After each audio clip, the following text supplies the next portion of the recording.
2024 का ये अंतिम कालखंड चल रहा है।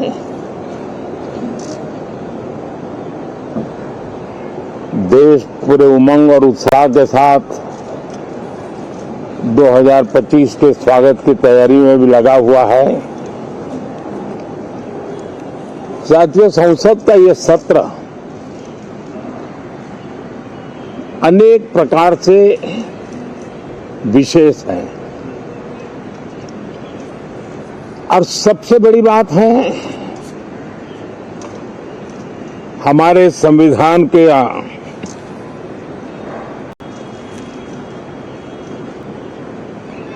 75 साल की यात्रा, 75वें साल में उसका प्रवेश, ये अपने आप में लोकतंत्र के लिए एक बहुत ही उज्जवल अवसर है। और कल संविधान सदन में सब मिलकर के इस संविधान के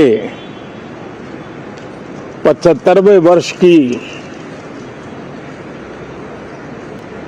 उसके उत्सव की मिलकर के शुरुआत करेंगे।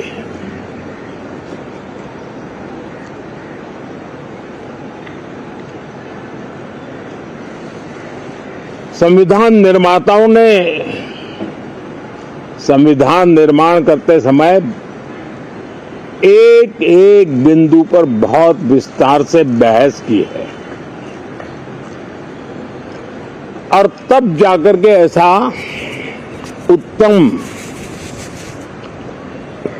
दस्तावेज हमें प्राप्त हुआ है। और उसकी एक महत्वपूर्ण इकाई है हमारी संसद। हमारे सांसद भी और हमारी संसद भी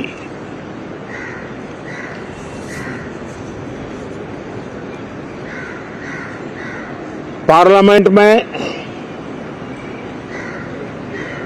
स्वस्थ चर्चा हो, ज्यादा से ज्यादा लोग चर्चा में अपना योगदान दें। दुर्भाग्य से कुछ लोगों ने अपने राजनीतिक स्वार्थ के लिए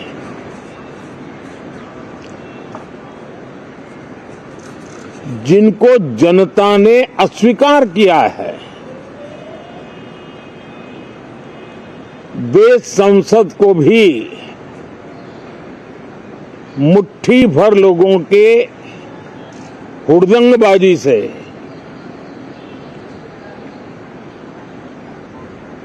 कंट्रोल करने का लगातार प्रयास कर रहे हैं। उनका अपना मकसद तो संसद की गतिविधि को रोकने से ज्यादा सफल नहीं होता है और देश की जनता उनके सारे व्यवहारों को काउंट करती है और जब समय आता है तो सजा भी देती है।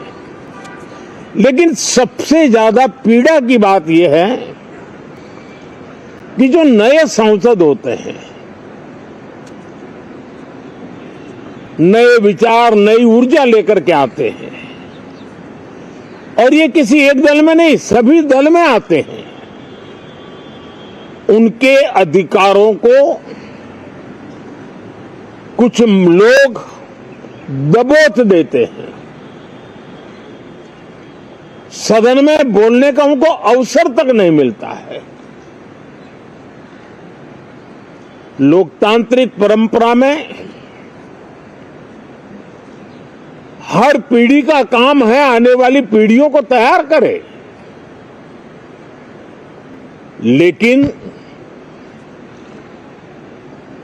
80-80, 90-90 बार जनता ने जिनको लगातार नकार दिया है, वे न संसद में चर्चा होने देते हैं, न लोकतंत्र की भावना का सम्मान करते हैं, न ही वह लोगों की आकांक्षाओं का कोई महत्व समझते हैं, उनका उसके प्रति कोई दायित्व है वो कोई समझ पाते हैं।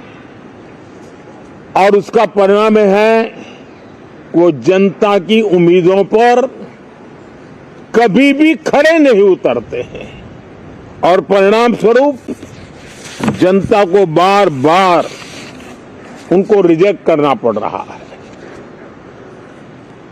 साथियों, ये सदन लोकतंत्र की 2024 के पार्लियामेंट के चुनाव के बाद देश की जनता को अपने अपने राज्यों में कुछ स्थानों पर अपनी भावना, अपने विचार, अपनी अपेक्षाएं प्रकट करने का अवसर मिला है। उसमें भी 2024 के लोकसभा के चुनाव के नतीजों को और अधिक ताकत दी गई है राज्यों के द्वारा और अधिक बल प्रदान किया गया है और अधिक समर्थन का व्याप बढ़ा है। और लोकतंत्र की यह शर्त है कि हम जनता जनार्दन की भावनाओं का आदर करें, उनकी आशा अपेक्षाओं पर खरा उतरने के लिए दिन रात मेहनत करें। मैं बार बार खास करके विपक्ष के साथियों से आग्रह करता रहा हूं और कुछ विपक्ष बहुत जिम्मेदारी से व्यवहार करते भी हैं। उनकी भी इच्छा रहती है कि सदन में सुचारू रूप से काम हो, लेकिन लगातार जिनको जनता ने नकार दिया है वे अपने साथियों की बात को भी दबोच देते थे, उनकी भावनाओं का भी अनादर करते हैं, लोकतंत्र की भावनाओं का अनादर करते हैं। मैं आशा करता हूं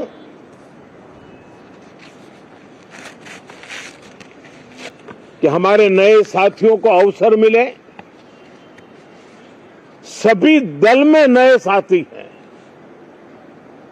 उनके पास नए विचार है, भारत को आगे ले जाने के लिए नई नई कल्पनाएं हैं। और आज विश्व भारत की तरफ बहुत आशा भरी नजर से देख रहा है। तब हम संसद का समय का उपयोग वैश्विक स्तर पर भी भारत के आज जो सम्मान बढ़ा है, भारत का प्रति जो आकर्षण बढ़ा है, उसको बल प्रदान करने वाला हमारा व्यवहार रहना चाहिए। विश्व के अंदर भारत को ऐसे अवसर बहुत कम मिलते हैं जो आज मिला है और भारत की संसद से वो संदेश भी जाना चाहिए कि भारत के मतदाता उनका लोकतंत्र के प्रति समर्पण, उनका संविधान के प्रति समर्पण, उनका संसदीय कार्य पद्धति पर विश्वास, संसद में बैठे हुए हम सबको जनता जनार्दन की इन भावनाओं पर खरा उतरना ही पड़ेगा। और समय की मांग है, हम अब तक जितना समय गंवा चुके हैं उसका थोड़ा पश्चाताप करें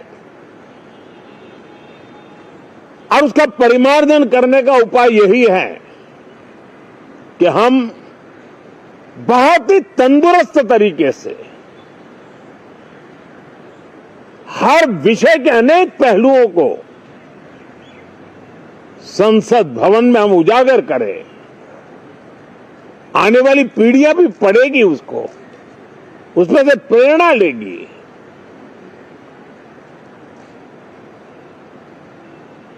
मैं आशा करता हूं कि ये सत्र बहुत ही परिणामकारी हो,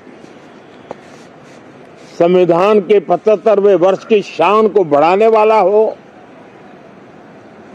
भारत की वैश्विक गरिमा को बल देने वाला हो, नए सांसदों को अवसर देने वाला हो, नए विचारों का स्वागत करने वाला हो।